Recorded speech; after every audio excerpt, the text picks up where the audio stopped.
कलावती सानीन कंत हावती छम्मा कुमार के खारिक बिसी नगामी कंत हिर सरावती सानी कपीत हिक्कग आही दिलार के वीरान खनों के हावती वीरान खनों के हावती जाओ दवार के प्याके विचार दिलामनी चोने ख्याल के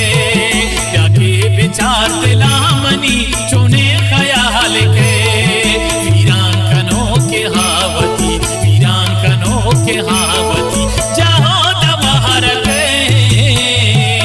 प्याके विचार दिलामनी चोने ख्याल के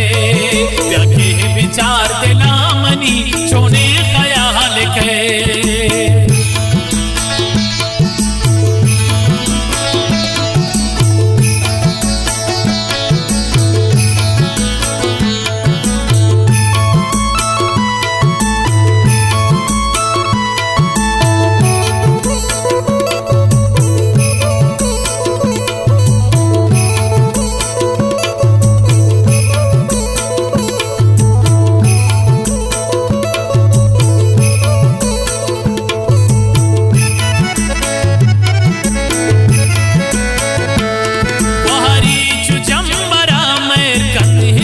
चमगा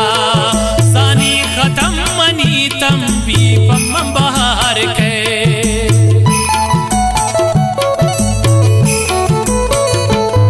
बहारी चुजम्बरा मर कंदू इश्क चमगा सानी खत्म मनी तंबी पमन बहार के जानान सुरत हिश्का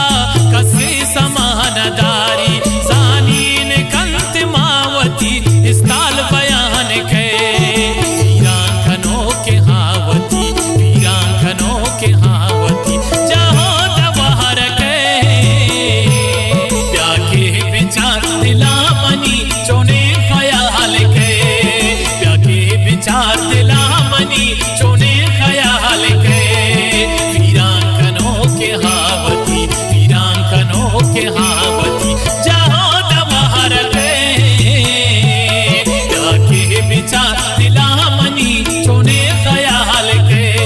प्याके विचार दिलामनी चोने ख्याल के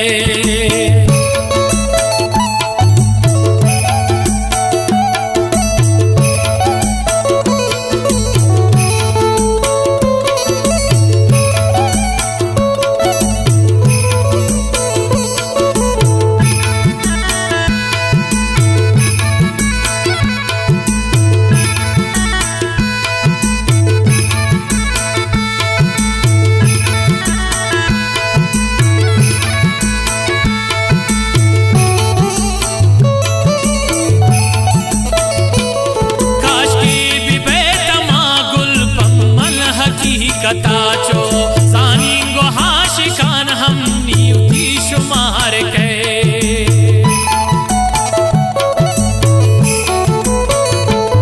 काश की विवेत मागुल पम्मल हकीकताचो सानी गो हाशिकान हम नियुति शुमार के भूतल खयाल दिला त्रोक तो की नयात पम्मल साने पता मनी पतमोते हवाल के वीरान खनों के हावती वीरान खनों के हावती जाहो दवार के प्याके विचार दिलामनी चोने ख्याल के प्याके विचार दिलामनी चोने ख्याल के वीरान खनों के हावती वीरान खनों के हावती जाहो दवार के विचार दिलामनी चोने ख्याल के प्याके विचार दिला